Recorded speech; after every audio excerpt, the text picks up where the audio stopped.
Bismillahirrahmanirrahim. Assalamualaikum warahmatullahi wabarakatuh. Kita bermohon semoga rahmat Allah senantiasa dicurahkan dan melahirkan keberkahan-keberkahan terbaik yang diridhai Allah Subhanahu wa taala. Comment, like, and share. Like, subscribe, share, and comment. Tema kita bahwa Islam adalah salah satu elemen kuat NKRI. Negara yang besar dan kuat itu elemen utamanya adalah rakyat. Jadi kalau rakyatnya besar, rakyatnya kuat, maka negara itu otomatis kuat. Indonesia itu penduduknya ada 272,23 juta jiwa dan umat Islamnya ada 236,53 juta jiwa. Artinya ada 86,88% umat Islam di negara ini yang punya identitas yang sama sebagai rakyat Indonesia. Dari Sabang sampai Merauke ada 34 provinsi. 30 provinsi itu semuanya mayoritas Muslim. 30 provinsi. Kalau negara yang berpikir memperkuat ekonomi Islam, memperkuat kesejahteraan Islam, mencerdaskan umat Islam, memperbaiki akal Islam, maka dengan sendirinya negara ini menjadi lebih kuat. Jadi kuatnya Muslim, kuatnya Islam, menguatkan bangsa. Jadi kalau kita membela Islam, kalau kita memperjuangkan Islam, itu bukan primordialisme, itu bukan berpikir sektoral, itu adalah nasionalisme. Politik dan ekonomi di negara kita saat ini, bagaimana Pak? Apakah seburuk itu dan ihdinas siratal mustaqim itu kita kembali di jalan yang lurus dengan pijakan-pijakan yang ada? Ihdinas siratal mustaqim itu menggambarkan tiga. Anda punya kekuatan pijakan, Anda punya kekuatan pegangan, Anda punya kekuatan payung. La haula wala quwata illa billah. Bahasa sederhananya kalau kita melihat situasi Indonesia masuk ke dalam skenario pecah belah adu domba. Kita ini disebut manusia. Disampaikan oleh Allah dalam Al-Quran ketika memiliki tiga unsur utama. Hilang salah satu, maka hilang kemanusiaannya. Satu, fisiknya, bodinya, tubuhnya. Karena itu kita disebut dengan bashar. 35 kali disebutkan dalam Al-Quran. Dan itu nama pertama yang Allah sebutkan untuk Adam, untuk membedakan antara fisik manusia dengan jin dan malaikat. Ayat-ayat tentang tampilan fisik dan pengelolaan nafsu, keluarkan semua kata bashar dalam Al-Quran. Kedua, disebut manusia bila ada akalnya. Lemah atau bahkan hilang akalnya, tidak ada akalnya, maka berubah sifatnya seperti hewan. Lahum qulubun la ya'qiluna biha. Kan? Di Quran surah ke-7 Al-A'raf di ayat yang ke-179 itu. Ada orang-orang yang diberikan oleh Allah itu akal tapi tidak bisa memfungsikannya. Maka di ujungnya ditutup ulaika kal an'am balhum adall. Maka manusia mesti memfungsikan dengan baik akalnya. Yang ketiga, itu ada rohnya. Roh. Jadi tiga-tiganya ini mesti hadir. Iman ketika diucapkan lewat fisik kalau kita di lisan, iqrarum bil lisan, itu mesti tembus melewati akal sampai ke ruh, sampai ke sini. Tempat ruh itulah yang ada dalam nafas namanya. Di ruh ketika masuk ke dalam fisik, ke dalam tubuh kita, maka namanya berubah menjadi nafas. Sepanjang kalian beriman, jangan pernah gunakan lisannya untuk yang tidak bermanfaat. Jangan mencela. Di media sosial ada kegiatan saling mencela. Di media sosial ada yang sekarang bikin hoax. Sedangkan ayat larangan hoax itu dibuka dengan iman. La yaghtab ba'dukum ba'da, la yaghtab ba'dukum ba'da, itu jangan bikin hoax. Negara kita memang bukan negara agama. Ada tiga masalah besar umat Islam itu. Satu, kemiskinan. Oke. Dua, kebodohan. Tiga, perpecahan.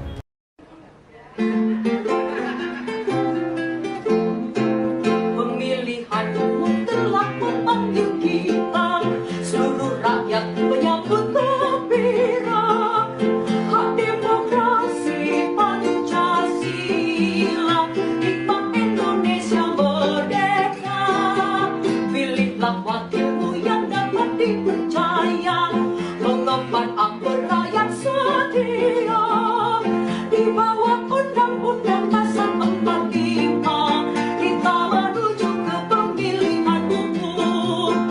kita menuju ke pemilihan umum. Orang Indonesia ini harus belajar dari negara-negara Arab. Runtuhnya negara-negara Arab Timur Tengah. Bagaimana runtuhnya Libya, bagaimana runtuhnya Suriah, bagaimana negara-negara Arab kacau balau. Rakyatnya dihasut untuk memusuhi pemerintah yang sah. Kita ambil satu contoh aja. Muammar Gaddafi. Itu kurang sejahtera apa rakyatnya? Kalau lahir dibiayai, rumah sakit gratis, kesehatan gratis, pendidikan gratis, air gratis, listrik gratis. Tapi rakyatnya dihasut untuk menggulingkan pemerintah yang sah. Ini yang menurut saya mengancam. Survei Saiful Mujani menyatakan 87% penduduk Indonesia itu menghendaki Pancasila dasar negara. 9% itu ingin diganti negara Islam. 4% menyatakan tidak tahu. 9% itu berapa Bang? 24 juta. Dan ini kalau berteriak semua, repot kita. Nah, sekarang khutbah-khutbah di masjid BUMN. Dari 100 khotib itu 41 khutbahnya itu intoleran. Ini hasil survei ini, di masjid-masjid BUMN. 8 dari 41 itu anti nation state. Tidak mau negara kebangsaan. Negara demokrasi tidak mau. Ini hasil BUMN. Lalu, ini hasil penelitian yang lebih ilmiah. Gerakan Islam Syariah yang ingin mengganti negara Pancasila dengan negara agama itu ada 3. Hasil penelitian Haidar Nasir dalam disertasinya di UGM. Disertasinya bisa dibaca nanti. Apa itu Tahrir Indonesia? Ingin mengganti negara Pancasila dengan negara khilafah. Kedua, Majelis Mujahidin Indonesia ingin memberlakukan semua hukum di Indonesia adalah hukum Islam meskipun negaranya negara Pancasila. Dia tidak mungkin mengganti nama Pancasila tapi hukumnya harus hukum Islam. Majelis Mujahidin. Yang ketiga, KPPSI, Komite Persiapan Pemberlakuan Syariat Islam di Sulawesi Selatan. Targetnya adalah karena tidak mungkin mengganti negara dengan khilafah dalam waktu pendek, karena tidak mungkin memberlakukan hukum Islam secara nasional, maka KPPSI menyatakan semua daerah yang umat Islamnya menang di DPRD supaya membuat perda syariah. Apa betul itu radikal karena radikal? Tidak juga. Betul mungkin karena ketidakadilan. Saya juga sering berteriak. Orang itu berteriak ikut gerakan radikal itu sebagian besar hanya ingin protes karena merasa tidak ada keadilan di negeri ini. Hizbut Tahrir Indonesia itu sudah hasil penelitian dan itu fakta. Tahun 2003 saya nulis buku judulnya Setahun Bersama Gus Dur, ada satu chapter di situ. Judulnya Paham Kenegaraan Menurut Saya. Ini bicara negara Pancasila. Tahun 2007 melalui buku Fiqhus Siyasah, Fikih Politik Menurut Islam. Ini ditulis oleh Saudara Ridwan HR, diterbitkan oleh Fakultas Hukum UI. Saya memberi pengantar di situ, mengingatkan saya ada gerakan Hizbut Tahrir ingin mengganti negara Indonesia. Ini fakta, mereka tidak pernah bantah. Ya Allah, satukan ulama kami agar ulama kami bisa bersama-sama membawa negeri kita Indonesia makmur, barkah, aman, damai, saling memuliakan dan saling menghormati agar kita bersama-sama menjadikan Indonesia baldatun tayyibatun wa rabbun ghafur. Amin ya rabbal alamin. Bagaimana sikap kita jika melihat teman yang selalu mencela, menjelekkan pemimpinnya? Subhanallah. Kalau engkau melihat ada orang yang mencela pemimpinnya, menjelek-jelekkan pemimpinnya, ketahuilah kalau dia itu pengikut hawa nafsunya. Apa setiap kali engkau mencela pemimpinmu kau dapat pahala? Kalau kau doakan pemimpinmu kau dapat pahala enggak?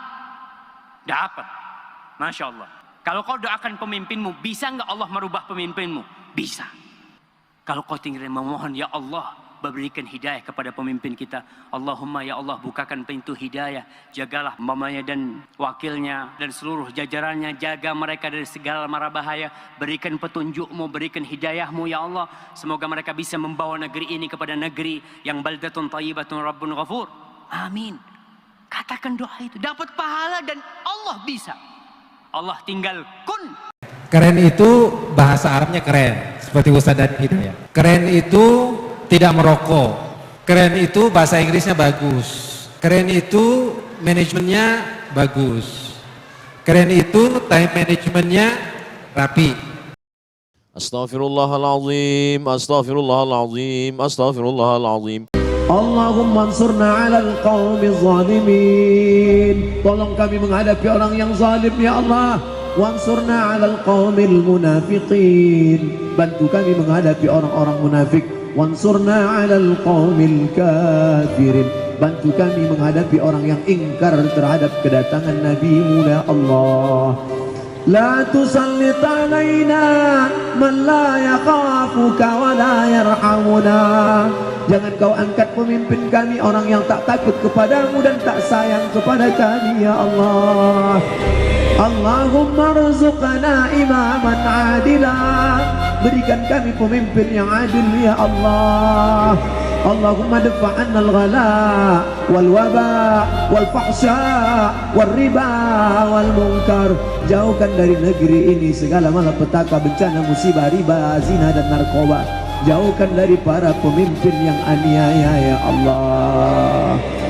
Allahumma khtim lana bi husnil khatimah wa la takhtim alaina bi su'il khatimah. Allahumma ja'al akhir kalamina, jadikan akhir kalam kami inda intihai ajalina, ketika ajal kami sampai, yang terakhir keluar dari mulut kami nanti la ilaha illallah.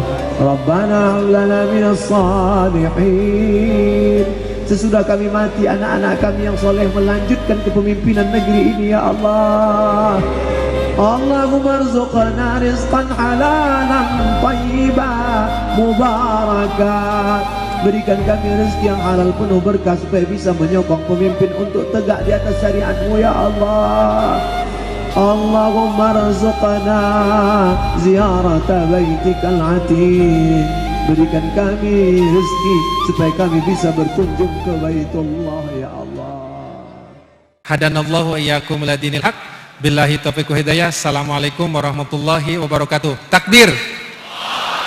Takbir. Takbir.